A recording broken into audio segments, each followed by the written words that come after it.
Hi, I'm Rick Kessler with the News Herald here with Hank Minckiewicz, the sports editor. And the 2013 Hall of Fame voting totals are in, and Baseball Writers of America thought that nobody was worthy enough to be inducted into the Hall of Fame this year.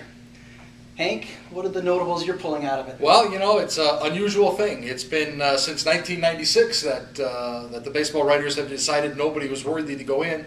I think this year was difficult for the writers because this is the first year of the steroid class coming in. True. And when you have guys like Roger Clemens and Barry Bonds, Sammy Sosa, who many of whom might have been first ballot Hall of Famers, sort of getting X'd out, I think you have a problem. And I think that played a big role in this with guys like Jack Morris, who came close again, and guys like Craig Biggio, who came close, not getting in. And I think a lot of it is the fallout of the steroid issues.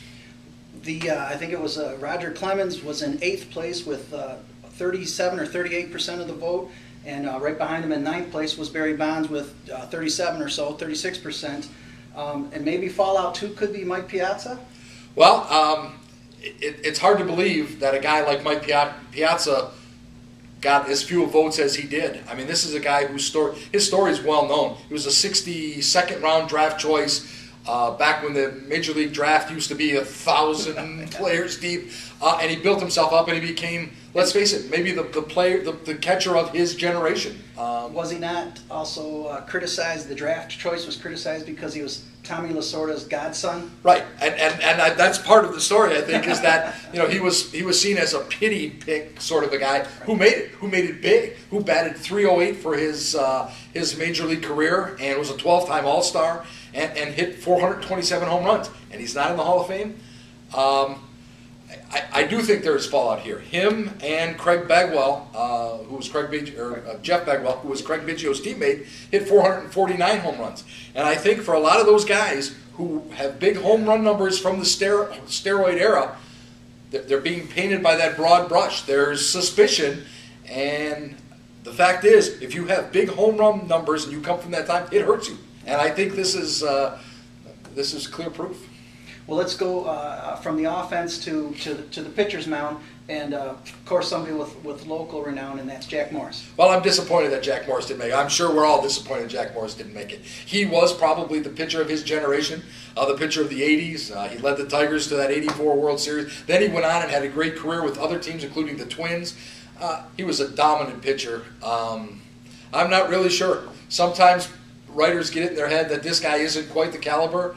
And it seems like Jack's stuck in that position. He got 67% of the vote this time. You need to get 75. He has one more year. Do you think something like this could hurt Jack Morris? He had the reputation, deserved or not, of not being forthcoming with reporters during his career. Listen, there's little question about this. I'm not saying this is an easy job, but in a lot of ways, this is a popularity contest. If you spent 15 or 20 years in the major leagues and you were a surly guy and you were distant and mean to reporters, now it's their turn to vote for you. Are they always going to vote for you? Sure, that's going to be in their minds. So I do definitely think that Jack was, and probably would admit it himself, is a prickly pear.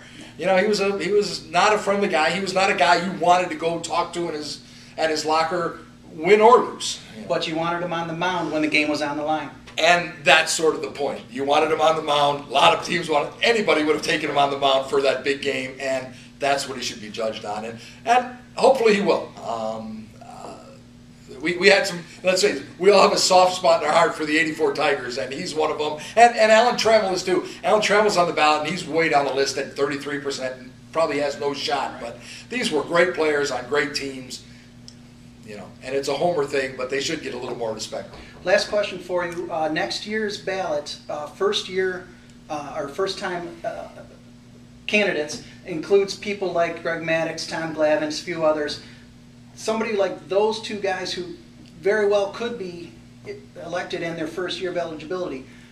Could that hurt somebody like Morris, who's trying to come back? I think it definitely does. I mean, the truth is, if you were going to get a boost, maybe it was this year, because the sure guys are out the door, so maybe we get the next guys. It didn't happen for them. If you're looking at next year's ballot, you've got Glavine and Maddux and these top-line pitchers, if you're only the third best pitcher maybe on that, in people's minds on that list, it probably makes it tougher. Although, you never know. These guys are in their first ballot. Only 44 players have ever made it on the first ballot. So it's no sure thing that Glavine or Maddox will be voted in next year. So it's always kind of a mystery. That's why we wait with bated breath for these votes to come out. So, Thanks very much.